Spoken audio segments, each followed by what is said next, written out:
Vriende, hartlik goeiemôre en baie welkom by ons oggendoordenkings van Uit die Woord Digitaal. Ons loof en prys ons Hemelse Vader vir sy grootheid, sy liefde, versorging en genade oor elkeen van ons se lewens.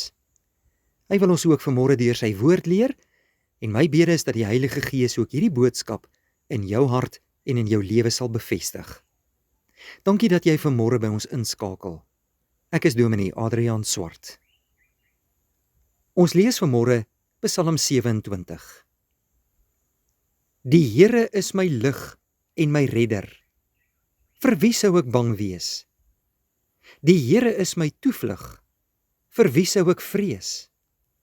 As misdadigers op my afstorm om my dood te maak, my teestanders en my vyande, dan is dit juis hulle wat struikel en val. Al sou 'n leer teen my stelling inneem, sal ek nie bang word nie. Selfs al sou die aanval op my begin, sal ek nog steeds vertroue hê. Net een ding het ek van die Here gevra, en dit sal ek najag, dat ek my hele lewe lank in sy huis mag woon, om sy goedheid te belewe, en daaroor na te dink in sy tempel. Broeder en suster, Dawid skryf hierdie psalm uit sy hart uit, en hy getuig van sy eie geloofservarings in sy lewe. Hy kom tot die besef dat die Here die een is wat die ware lig in sy lewe inbring en redding aan sy lewe bied.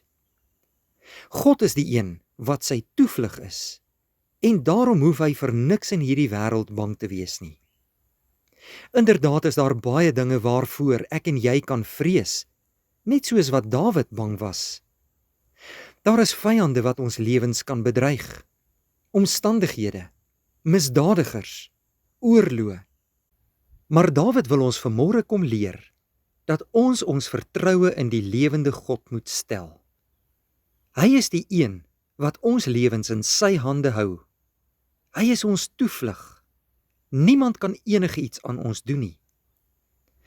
Selfs al sou die oorlog teen ons begin, wanneer 'n groot leer teenoor ons stelling inneem, moet ons vertroue in die lewende God stel.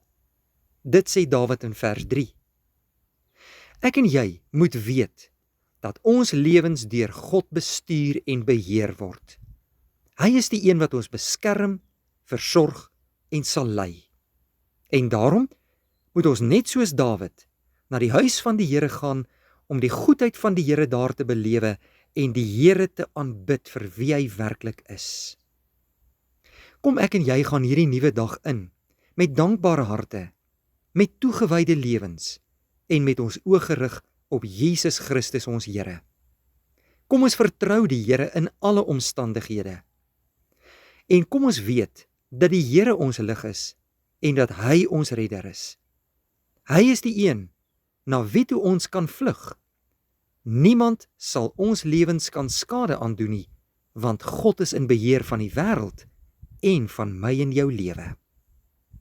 Kom ons bid saam.